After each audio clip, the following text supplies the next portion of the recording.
성경 말씀 데살로니가 후서 2장 3절입니다. 데살로니가 후서 2장 3절.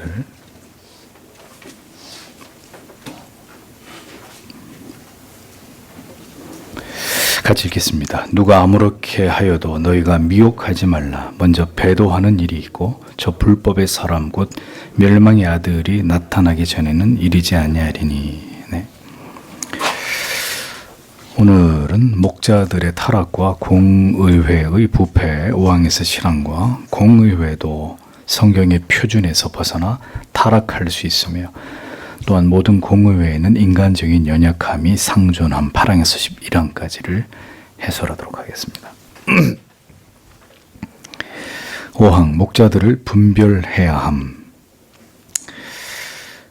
교황은 주교들과 하나님의 말씀에 순종하지 않으면서 자기들이 좋아하는 대로 모든 것을 무너뜨리고 제 멋대로 행하는 자들이었습니다. 그것은 자기들이 목자라고 불리워진다는 이유 때문이었죠. 그런데 자기들 스스로 목자라고 이렇게 불리워진다고 해서 그럼 하나님이 보실 때 그들이 진정한 목자냐? 그건 아니라는 것입니다. 교황과 주교들은 자기들은 진리의 빛이 꺼질 수 없고 하나님의 영이 지속적으로 자기들 안에 거하시면서 교회가 자기들 안에 존속하고 자기들과 함께 죽는다. 이렇게 주장을 합니다. 자기들의 이 성직을 굉장히 특권화하고 엄청난 어떤 이 자기 기만 속에서 자기들의 그 종교적 특권을 이렇게 주장을 했던 이런 이제 행태들을 보게 되는 것이죠. 그래서 칼빈은 스스로 자기들을 목자라고 지칭하면서 그렇게 스스로를 여기는 자들에 대해서 그들은 하나님의 말씀에 대적하여 싸우는 자들에 불과하다. 이렇게 일갈합니다.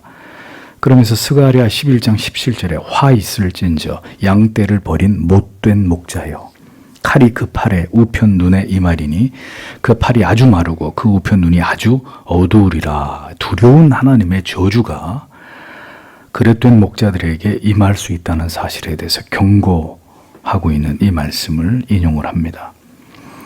캐톨릭이나 개신교나 성경적으로 교리적으로 무지한 목회자들이 교권주의와 야합을 하고 정치를 하는 자들과 뭉쳐서 주님의 몸이신 교회를 타락시키는 일은 여전히 반복되어 오고 있는 부끄러운 일들입니다. 개혁파 교회의 뿌리 깊은 예수 그리스도의 전가의의 전가 교리에 있어서 그리스도의 능동적 순종에 대한 이 교리를 지금 온통 이단시하는 움직임들이 스스로 한국 정통교회단 교단들이라고 자부하는 교단들의 총회에서 이루어지고 있습니다. 그렇게 결국은 성경과 교리의 뿌리가 약화된 한국 교회가 기어이 정통교리로부터 본격적으로 이탈하려는 움직임이 서서히 시작되고 있는 것이죠. 예. 목자들을 그리고 교회들을 이제는 분별할 필요가 있는 그런 때가 되어버렸습니다.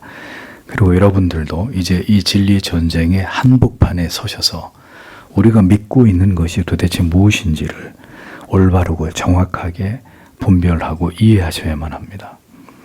정치적인 목사들에 의해서 성경의 명백한 진리와 오랜 역사 속에 검증된 교리를 부정하려고 하는 이런 교회들의 우려 깊은 움직임 속에서 이제 분명한 진리를 붙들고 올바른 가르침을 따라서 우리가 믿음의 길을 사수해야만 되는 이제 이런 시대가 되어버렸다는 거죠. 여러분들에게 누차 말씀드려 왔습니다. 결국은 마지막 때에 진리 전쟁이 일어난다. 그러니까 머지않아 참과 거짓이 명백하게 분리되는 때가 오게 될 것입니다. 따라서 우리에게 칼날 같은 분별이 필요한 시대가 이미 도래했다라는 것을 기억하셔야 되는 것이죠. 이미 캐톨릭에서부터 자기들이 교황이나 주교들이나 우리는 목자다. 하나님이 세운 목자다. 우리가 곧 교회다. 우리가 곧 말씀이다. 이런 교권주의로 하나님의 교회를 더럽히고 성직을 타락시켰던 그 일들이 이제는 개혁된 교회 안에서도 버젓이 일어나고 있는 그런 시대가 되어버렸다는 거죠. 여섯 번째, 거짓된 공의회는 진리를 거스름. 선지자들의 시대에 전 교회적인 제사장들의 공의회가 소집되었다면, 그들의 공의회가 가톨릭의 그것처럼 부패했다면 하나님께서는 제사장 전체를 향해서 이렇게 아마도 말씀하셨을 것이다. 이렇게 칼빈이 말합니다. 예레미야 4장 9절에 나 여호와가 말하노라. 그날에 왕과 방백들은 실심할 것이며 제사장들은 놀랄 것이며 선지자들은 깜짝 놀라리라. 에스겔 7장 26절에 환란에 환란이 더하고 소문에 소문이 더할 때 그들이 선지자에게 묵시를 구하나 헛될 것이며 제사장에게는 율법이 없어질 것이요 장로에게는 모략이 없어질 것이며 이렇게 기록이 되어 있습니다. 미가서 3장 6절에 그러므로 너희가 밤을 만나리니 이성을 보지 못할 것이요 흑암을 만나리니 점치지 못하리라 하셨나니 이 선지자 위에는 해가 져서 낮이 캄캄할 것이라. 칼빈은 이렇게 교권화된 목자들의 모임에 대해서 아합 왕이 소집한 선지자들의 예를 들어서 강력하게 비판을 합니다. 400명의 선지자들이 그 모임에 참여했지만 그들이 모인 목적은 오직 왕에게 아첨하기 위한 뿐이었습니다. 그렇게 하나님께 보냄을 받은 사탄에 의해서 그들의 영이 장악당한 모습을 분명히 보여주고 있는 것이죠. 거짓되고 타락한 종교 지도자들의 모임만큼 사악한 곳은 없습니다. 그들은 언제나 하나님의 사람들을 핍박하고 박해하며 그들을 정죄하고 이단으로 몰아 죽이는 일들을 자행했습니다. 진리를 전하는 종들은 그러한 거짓된 어용 종교 지도자들에 의해서 항상 이단으로 정죄를 받고 고문을 당하고 옥에 갇혔고 죽임을 당하는 이런 일들이 반복되어 왔습니다. 미가야도 예레미야도 모두 다른 구약의 선지자들도 같은 일들을 겪게 됐던 것을 우리가 볼 수 있지 않습니까? 언제나 교회 안에도 추악하고 부끄러운 역사는 반복된다는 것입니다. 여전히 권력을 가지고 정치를 하고 세상과 권력에 아부하는 종교 지도자들에 의해서 진리의 편에 선 자들이 고통을 당하게 되는 이런 일들이 성경의 시대 속에나 지금에나 똑같이 일어난다는 것입니다. 주께서는 믿는 자들에게 박해를 받는 시대가 올 것이라고 분명히 예언하셨습니다. 그러니까 이것은 이 땅의 교회가 존재하던 모든 시대 속에서 나타났던 양상이라는 거죠. 가장 종교적인 집단과 사람들이 부패하고 타락하면 결국 희망이 없게 되는 것입니다. 그러니까 진리를 거스르는 일들은 언제나 교회 안에서 시작되었고 세상으로 퍼져나가기 시작했습니다. 그러니까 교회가 영적으로 붕괴되면 세상이 악으로 창궐하게 되는 일들이 역사 속에 되풀이된 것을 역사는 우리에게 분명하게 교훈하고 있습니다. 오늘날의 개신교회들과 교회들의 연합인 총회들이 이 같은 거짓되고 사악한 정치 집단으로 전락했기 때문에 이에 대해서 더 말하면 뭐 하겠습니까? 가톨릭만이 그런 것이 아니라 이제는 개혁된 교회들조차도 가톨릭의 공의회와 다를 바가 없는 그런 추악한 집단이 되어가고 있다. 그렇게 되지 않기를, 그런 세력들이 한국교회와 교단을 장악하지 않기를 우린 기도해야 됩니다. 통탄을 금할 수 없는 일들이 일어나고 있습니다. 일곱 번째로 요한복음 11장 47절의 공의회의 신뢰. 이에 대제사장들과 바리새인들이 공회를 모으고 가로되 이 사람이 많은 표적을 행하니 우리가 어떻게 하겠느냐. 이렇게 기록이 되어 있죠. 이 구절을 보십시오. 대제사장들과 바리새인들이 예루살렘의 공의회로 모였습니다. 최고의 종교 회의가 열렸습니다. 겉으로 보기에는 굉장히 엄숙하고 권위 있는 회의처럼 보였습니다. 대제사장이 회의를 주재하고 모든 제사장들이 참여한 최고의 종교 회의였단 말이죠. 그런데 바로 그 회의에서 어떤 일이 벌어졌습니까? 하나님의 아들 독생 성자 예수 그리스도께서 그들에 의해서 정죄를 받으시고 그의 가르침이 부정되는 일이 일어나죠. 이런 일이 세상 법정이나 무슨 세상의 회의에서 일어난 게 아니라 최고의 종교 회의에서 이루어졌다. 그 얘기는 그것이 결코 올바른 교회의 모습일 수 없다는 강력한 증거가 되는 것입니다. 가장 권위적이고 가장 엄숙하고 가장 종교적인데 가장 하나님이 보시기에 악할 수 있는 그게 어디냐? 타락한 공회란 말이죠. 타락한 공회, 최고의 종교회의의 실체였단 말입니다. 이미 예수님 시대에 최고의 종교회의가 그 모양이었다라는 거죠. 성령께서는 사도 바울의 입을 통해서 배도 혹은 배교가 다가오고 있다고 경고하셨습니다. 그리고 이 일을 주도하는 자들은 세상의 정치인들이 아니라 종교 지도자들이 될 것이라고 말씀하고 있습니다. 종교 지도자들에 의해서 지금도 종교가 통합되는 일들이 추진되는 것이고 권력이 아부하는 일들이 일어나는 것이고 정통 교리가 훼손되는 일들이 종교 지도자들에 의해서 기독교 교회의 최고 지도자들에 의해서 자행된다는 겁니다. 교회는 결코 목자들의 회의를 통해서 존립하는 것이 아닙니다. 타락한 목자들, 정치적인 종교 지도자들에 의해서 이루어지는 모든 사악한 도모들은 절대로 선하지 않은 것이고 도리어 하나님이 보실 때 심히 부패하고 악한 일들이 될 수 있다라는 것을 기억해야 합니다. 이것이 바로 보십시오. 이 땅의 거룩한 교회들이 성경을 떠나고 교리를 떠나고 그 가운데 성령의 역사하심이 소멸되면 벌어질 수 있는 끔찍한 일들이라는 거예요. 기독교인들이 교회가 왜 세상에 욕을 먹습니까? 그 교회를 통치하는 게 하나님의 말씀이어야 되고 성령이셔야 되는데 그리스도의 영이 그 교회를 통치해야 되는데 말씀과 그리스도의 영은 온데간데 없고 사람들이 모여서 떡을 치고 난리를 부리니 세상 안 믿는 사람들이 볼 때 교회가 돌아가는 모습을 이렇게 보면서 세상과 무엇도 다르지 않는 이런 모습들 서로 싸우고 교회가 쪼개지고 멱살잡이를 하고 밖에 나가서 피켓 들고 데모를 하고 이런 일들 성신이 없고 하나님의 진리의 말씀이 사라지니까 교회가 세상의 추악한 단체와 전혀 다를 바가 없는 모습으로 전락하니까 안 믿는 사람들이 교회와 그런 성도들의 모습을 성직자들의 모습을 보면서 뭐라고 생각하겠습니까? 똑같은 거예요. 다 거룩한 것이 아니라 그 가운데 하나님의 말씀이 있느냐 그리고 성령의 통치가 있느냐 그러니까 그것이 사라지고 말면 가장 추악하고 난잡한 집단으로 변질될 수 있는 게 종교적인 기관이라는 거예요. 세상도 그렇게 하지 않는데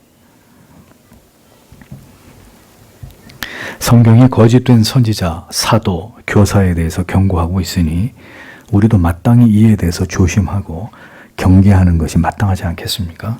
꼭 기억하셔야 될 부분입니다.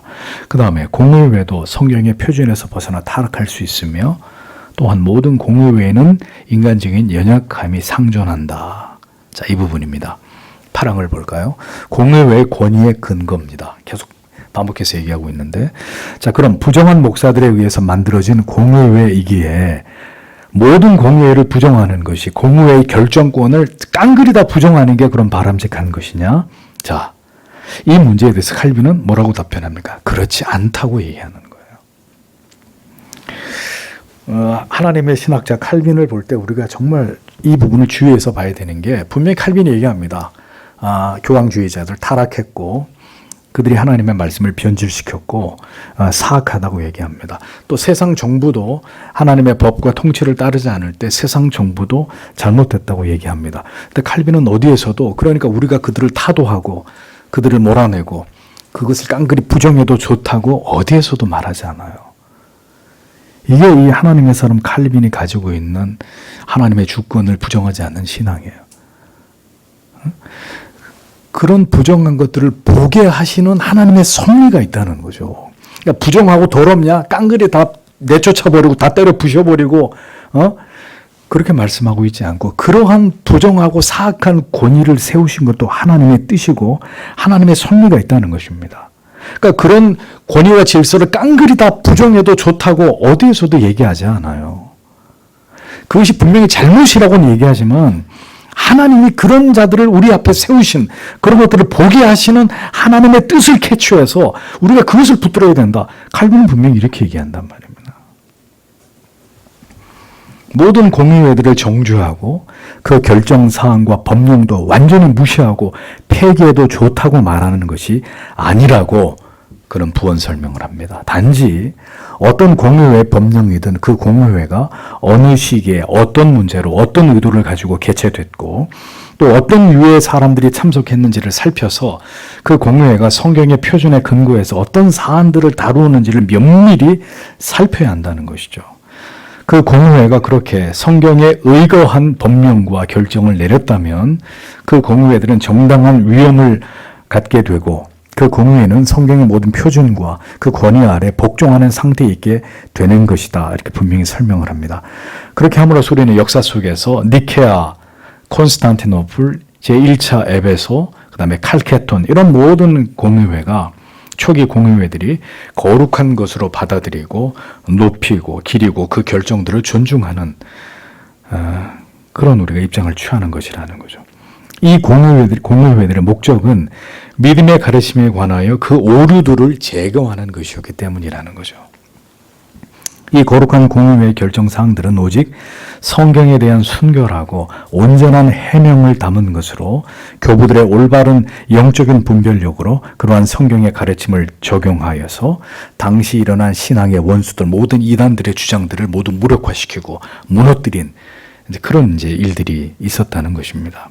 그러니까 이처럼 초기 공의회는 경건을 향한 참된 열심을 가졌고 성경적인 통찰력과 교리와 어떤 그 분별의 확실한 징표들이 드러나는 것을 볼 수 있는데 문제는 그렇게 처음에는 공의회 그 기능이 아주 첨예하게 바람직하게 이렇게 진행이 됐었는데 시간이 갈수록 어떻게 됐다는 거죠? 변질됐다는 것입니다. 그래야 칼빈은 그 당시 최근에 그 당시 칼빈 시대의 가장 최근의 공의회는 그 순결함을 모두 버리고 부패했다라는 사실을 고발하고 있습니다. 이미 칼빈 시대에 칼빈이 지금 시대 공의회는 다 부패해버렸다. 순결함을 다 버렸다. 교리적 순결함을 정치화됐다. 이렇게 비판하는 거예요, 칼빈이. 그러면서도 칼빈은 이렇게 합니다. 공의회가 변질되어서도 그 가운데 보다 나은 감독들은 분명히 그들 안에 있었다는 거예요. 그러니까 전체적으로 다 전면 부정하지 않아요. 그건 굉장히 위험한 말이거든요. 문제는 의견들이 개진되어도 이런 타락한 주교나 감독이나 이런 자들이 포진해 있으면 문제는 아주 바람직한 교리적이고 성경적인 의견이 개진이 되어도 어떻게 돼요? 처리가 되지 않아요. 아주 훌륭한 탁월한 의견들이 다수의 옳지 않은 의견에 의해서 이렇게 패배되고 묵살돼 버리는 일들이 그 당시에 이미 일어났다는 것입니다. 소수의 깨어있는 감독들의 의견이 다수의 불경한 감독들의 의견에 묻혀버린다는 얘기인데 이런 일들은 여러분 지금의 공의회, 지금의 총회 안에서도 비일비재하게 일어나는 일들입니다. 그대로 재현되고 있는 일들이에요.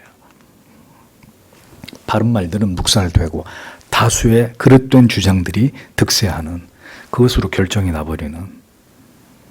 다시 말씀드립니다. 한국 교회를 대표할 만한 장자 교단들이 근본 총회에서 헌의 안위로 올렸던 이런 내용들은 경악스럽게 그지없습니다. 한마디로 기독론과 구원론의 중요한 교리들이 정치적인 목적으로 인해서 공격을 받고 정통개혁 신학의 교리를 옹호하는 그것을 가르치는 교수와 신학자들과 목회자들이 이단으로 몰리는 마녀 사냥을 당한 일들이 일어났단 말이죠. 귀추가 주목되는 일입니다. 이 일은 한국교회의 총회가 신학적으로 얼마나 무지한지를 그대로 드러내 보여준 추악한 증거이고 향후 이러한 첨예한 신학적 대립의 결과가 성경과 교리에 충실하게 드러나서 그 시비가 정확하게 밝혀지지 않는다면 한국교회 보수교단은 또다시 분리와 분열의 광풍 속으로 빨려들 가능성이 아주 높아졌다고 볼 수 있습니다. 그 결과를 모두 예의주시할 것이고 본 교단에서도 이 문제가 다루어지고 있기 때문에 그 결과를 주목하지 않을 수 없습니다. 기가 막힌 얘기입니다. 이런 일들이 총회에서 논의가 됐으면 총회 석상에 총대들이 몇 명입니까? 각 교단사나 각 노회의 총대들 수백 명이 모여 있는 자리에서 이런 말 같지도 않은 헌의안이 올라오면 그 자리에서 논쟁을 벌여가지고 무슨 말 같지도 않은 이런 주장을 펼칩니까? 거기서 그걸 각하시켰어야죠. 그걸 신학부로 넘겨서 1년 동안 연구 검토하기로 했다. 참 개탄스러운 일입니다. 이 지경까지 갈 줄 몰랐는데 요즘은 세상을 봐도 교회를 봐도 희망이 보이지 않아요. 답이 보이지 않습니다. 9번째, 공의회들 사이의 모순.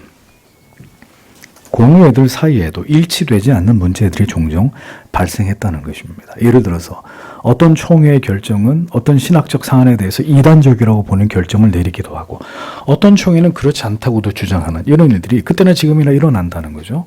자, 그러면 우리는 이 사안을 어떻게 판단하는 게 옳을까요? 어느 쪽 공의회의 법령이 성경을 근거로 정통성이 있는지를 판단해야 된다고 칼빈이 얘기하는 거예요.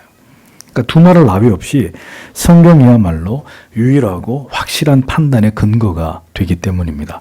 그래서 예전에 총회가 진행될 때 지금도 뭐 미국이나 유럽의 정통 개혁 교단들은 총회를 하면 앞 테이블에 두 권의 책이 항상 올라와 있어요. 하나는 성경, 하나는 헌법. 거기서 벗어나지 않겠다는 거죠. 그걸 가지고 발언을 해. 누구든지 발언을 하려면 성경에 이렇게 말씀하고 혹 법에, 교단 법에 이렇게 기록이 되어 있습니다. 그걸 가지고 근거를 삼아서 얘기를 해야만 그 얘기를 경청하는 이런 문화였어요. 이런 분위기였어요. 지금은 아무리 노회나 총회 가봐도 성경하고 뭐 헌법 그런 거 얘기하는 경우가 흔치 않습니다. 콘스탄티노플 공의회가 교회당에 세워진 성상들을 모두 파괴하도록 결정한 지 900년이 지났습니다. 그런데 얼마 후에 열린 니케아 공의회에서는 콘스탄티노플 공의회를 혐오하면서 성상들을 다시 복구할 것을, 회복할 것을 결정했습니다. 자, 그러면 이 두 공의회 결정 가운데 어떤 것을 적법한 것으로 인정을 해야 되느냐? 사람들은 후자의 결정을 취했고 그 결과 교회당 경내에서 다시 성상이 세워지게 되는 웃지 못할 일들이 일어났다는 거죠. 그러나 아우구스티누스는 이러한 행위에 대해서 우상 숭배의 위험성이 상존할 수 있다고 경고합니다. 이 일은 부당하고 가증스러운 일이라고 불을 토하죠. 그래서 어떻게 됐습니까? 결국 성상을 숭배하고 예배하는 일들은 지금도 카톨릭 안에서 성행하고 있는 일입니다. 그러니 그런 법령은 사탄에게서 나온 것이라고까지 칼빈은 강력하게 비판하는 것입니다. 사탄에게서 나온 법령이다. 그런데 이런 일이 어디서 벌어진다고요? 공의회에서.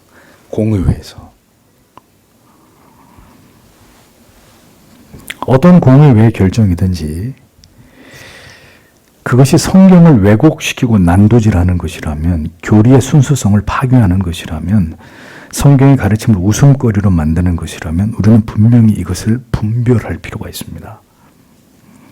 모든 공의회의 결정은 성경의 근거에서 가늠해야 하지만 우리가 생각해 볼 문제는 그럼 성경으로 그것을 평가하고 분별하는 일은 또 누가 해야 되느냐, 이 문제에 부딪히는 거예요. 모든 공의회의 결정은 성경의 근거에서 가능해야 됩니다. 그러니까 공의회의 모임의 감독들이, 주교들이 그걸 결정해야 되는데, 자, 근데 공의회의 결정이 성경에서 벗어났단 말입니다. 그러면 그 공의회의 결정이 성경에서 벗어났다, 이렇게 평가하고 분별하는 일은 누가 해야 돼요? 누가 해야 돼, 그건? 그럼 그건 또 누가 그 권위를 부여할 겁니까? 공의회의 결정을 성경적으로 타당한지의 여부를 결정할 권위는, 그렇게 할 만한 성경적 지식을 그럼 누가 가지고 있느냐? 자, 이 문제가 또 중요한 문제가 되겠죠. 예. 적어도 공의회에 소속되어 있는 자들과 비슷한 수준의 그러한 권위와 지식과 하나님의 말씀과 교리에 대한 출중한 공인된 권위가 있는 사람들에 의해서 저 공의회의 결정은, 저 법령은 반성경적이요 라는 게 분별이 돼야 되잖아요. 그렇지 않습니까? 그럼 그 누가 할 거냐, 그거는.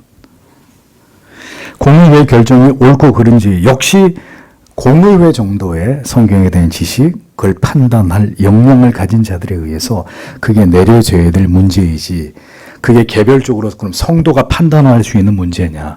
그건 결코 아니라는 것입니다. 자, 이러니까 어려워지는 것입니다. 이러니까. 성경에 근거하지 않은 공의회, 교회의 권위를, 그 결정을 부정하자니 이제 성경에 근거한 올바른 것을 결정할 주체가 또 애매모호해지는, 그 주체가 사라져버리게 되는 문제가 일어나게 되는 것이죠. 자, 그러니까 또 분리주의로 가게 되는 겁니다. 그것을 따르지 않은 자들이 또 분리해서 그 같은 권위를 가지고 또 새로운 공의회를, 새로운 교단을, 새로운 총회를 조직해야 되는 이런 어려운 문제가 생기는 거죠. 공의회 결정을 성도 개개인이 가진 신학적 지식을 가지고 그것의 시비를 가리게 되는 일은 또다시 교회를 무질서하게 만들고 수많은 안팎의 분열과 논쟁을 만들어내는 그런 일이 되는 것입니다.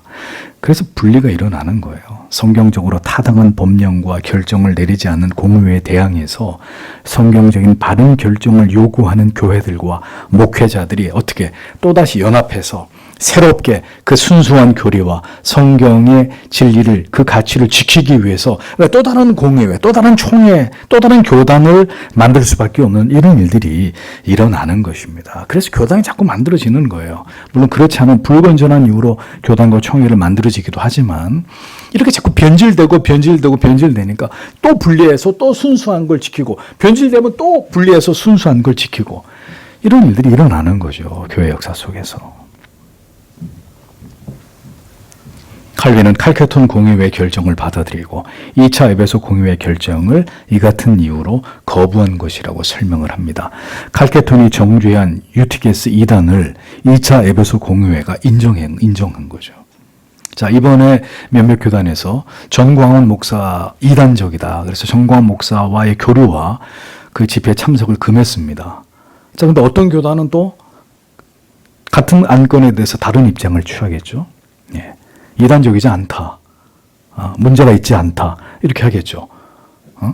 어떤 목회자에 대해서 이단성이 있기 때문에 연구해야 된다. 또 어떤 교단에서는 그 사람의 주장을 받아들여서 그 사람이 주장하는 것이 그걸 근거로 정통 교리를 이단화하는, 이렇게 전부 다 제각기란 말이죠. 제각기.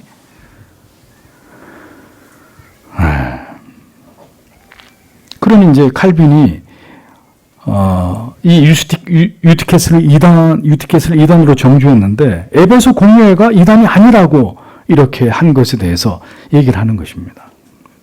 분열주의자가 아니라면 교단과 총회가 분리되는 것을 원할 목사나 정상적인 목사나 교회가 어디 있겠습니까?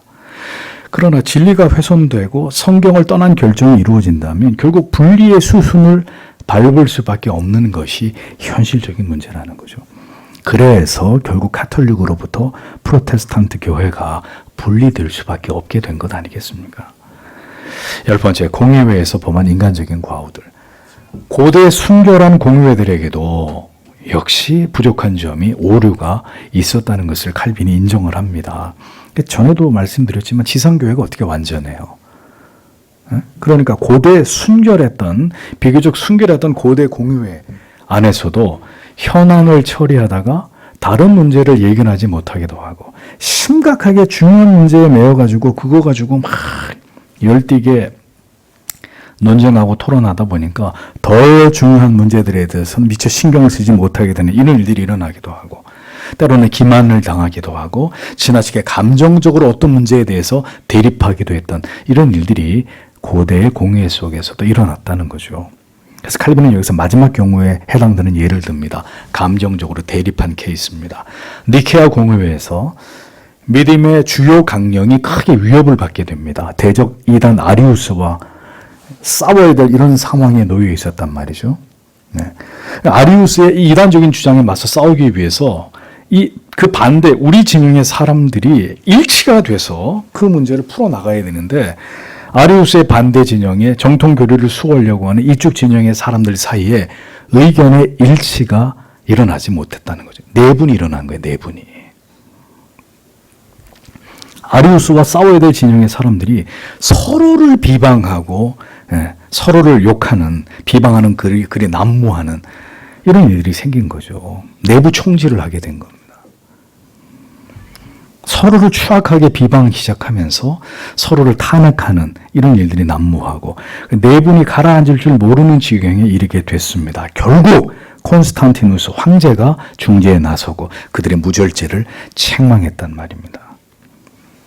그러니까 그때나 지금이나 이 인간이 가지고 있는 죄성과 연약은 언제나 하나님의 뜻을 이루기보다는 자기를 앞세우는 거예요. 자기를 앞세우다 보니까 어떻게 됩니까? 분열하게 되고 논쟁과 대립, 분리 이런 것들을 부채질하는 일들이 일어나는 거예요. 결국은요. 그러니까 진리를 위한다고 하면서 여전히 이러한 감정적 대립과 논쟁이 사라지지 않아서 쪼개지고 또 쪼개지고 또 쪼개지고 끝없이 이런 일들이 반복되는 것입니다. 그러니까 우리가 이단과 싸워야 되는데 이단과 싸우는 게 아니라 개혁파 교회 안에 목사와 성도들이 서로 물고 뜯고 싸우는 이런 추악한 짓들을 한단 말입니다. 제가 가장 혐오하는 일이에요. 같은 개혁주의를 한다 그러면서 서로 싸워요. 네가 더 옳으니 내가 더 옳으니 하면서. 도대체 우리의 적이 누구예요? 그러니까 이런 공의회의 오류들은 주님이 재림하실 때까지 절대로 사라지지 않을 것입니다. 왜냐하면 그 인간이 가지고 있는 죄성 때문에 해결이 되지 않는, 그러니까 온전한 연합이라는 거 이루어지지 않는 거예요. 그러면 제발 얘기하고 싶습니다. 그게 내일이냔 말이죠. 그게 내일이에요. 하나님의 일이잖아요. 근데 하나님의 일을 내일로 여기는 순간 기어이 분쟁하고 분열되고 서로 욕하고 싸우는 일들이 일어날 수밖에 없는, 그게 하나님의 일이라는, 이게 주의 일이다, 이런 마인드가 있어야 연합하고 협력하고 저 사람을 내 위에다 올려놓고 내가 그걸 받아들이고 수긍하고 인정하고 연합을 도모하면서 결국 하나님의 뜻이 이루어지는 그 방향으로 가는데, 말은 하나님의 뜻, 하나님의 일을 한다고 하면서 이 자존심이 용납되지 않는 거예요. 자존심이.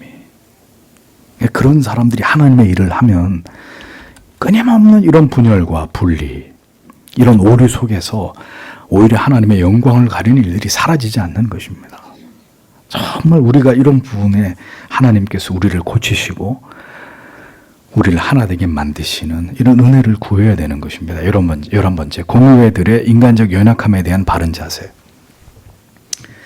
교황 레오는 칼케톤 공의회를 교리에 있어서 그 정통성을 인정했지만 야망과 무분별한 경솔함이 난무한 회의라고 비난했습니다.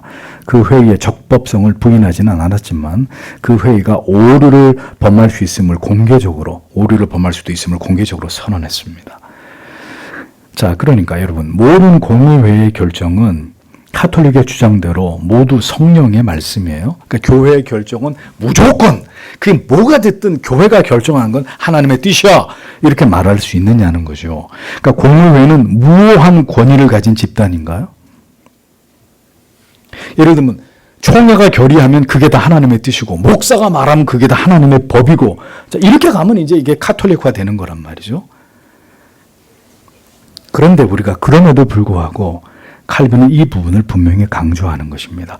그렇게 됐을 때 공의회를 부정하기보다는 그 공의회가 내린 오류들을 우리가 그것을 보고 그것만을 인정할 수 있어야 된다는 겁니다. 아까도 말씀드렸죠. 그럼 세상에 정치인들이 타락하면 우리가 다 물러나라 그러고 다 타도해버리고 다 맨날 앞에 나와서 데모하고, 이게 하나님의 통치, 하나님의 주권을 따르는 행위냐? 아니라는 거죠.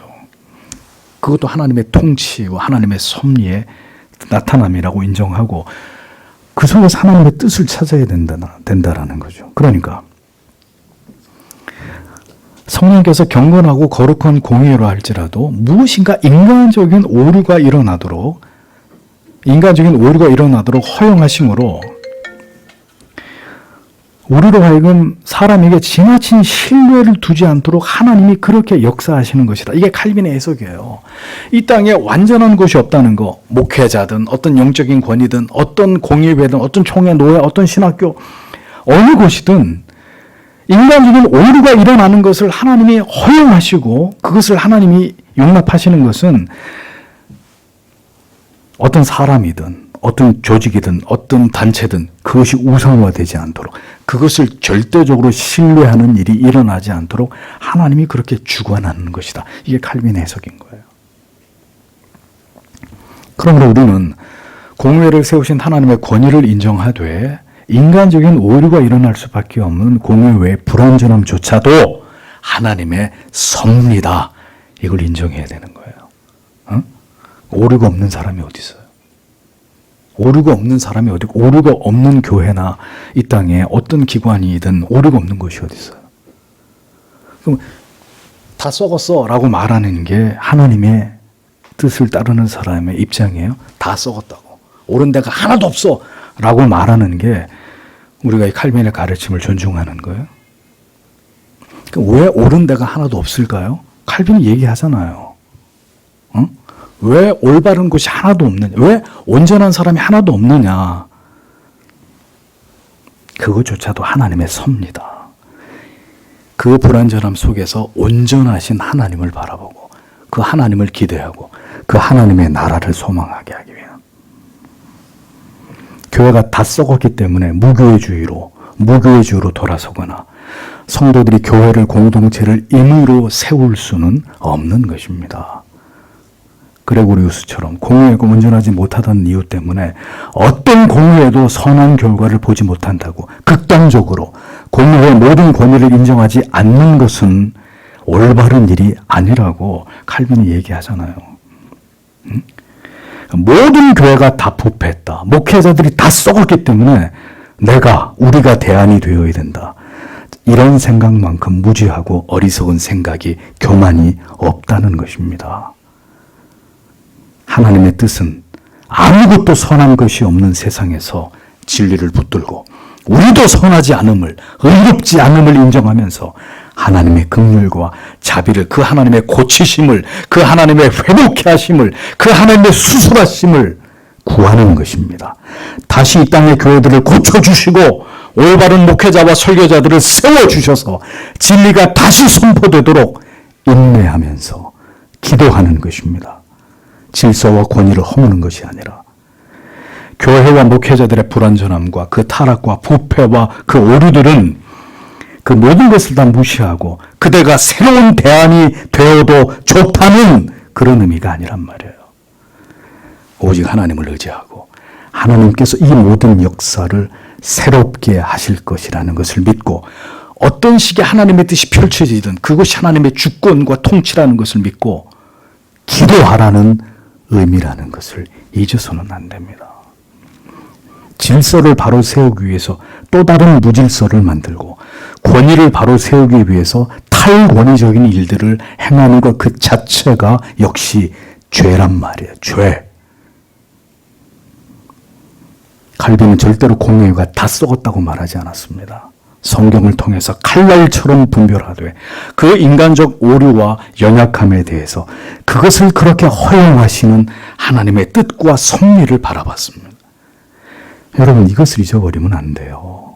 오류를 통해서 그 존재 자체를 부정하는 게 아니라 그 같은 오류를 보게 하시는 하나님의 뜻을 바라볼 수 있는 그것이 진정한 믿음입니다. 그것을 부정하면 또 다른 내 안에 드러난 썩은 물과 나의 모순과 오류 때문에 누군가에 의해서 나도 지탄을 받게 돼 있는 거예요. 너도 썩었다 라는 소리를 듣게 돼 있어요. 언젠가는.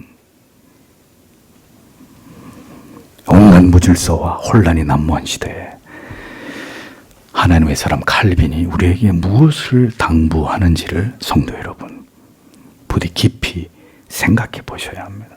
이 총체적 난국이 벌어지는 이때 교회가 우리가 어떤 방향으로 가야 되는지, 그리스도의 교회를 중심해서 어떤 길을 걸어가야 되는지를 깊이 고민하고 기도하는 우리가 되기를 원합니다.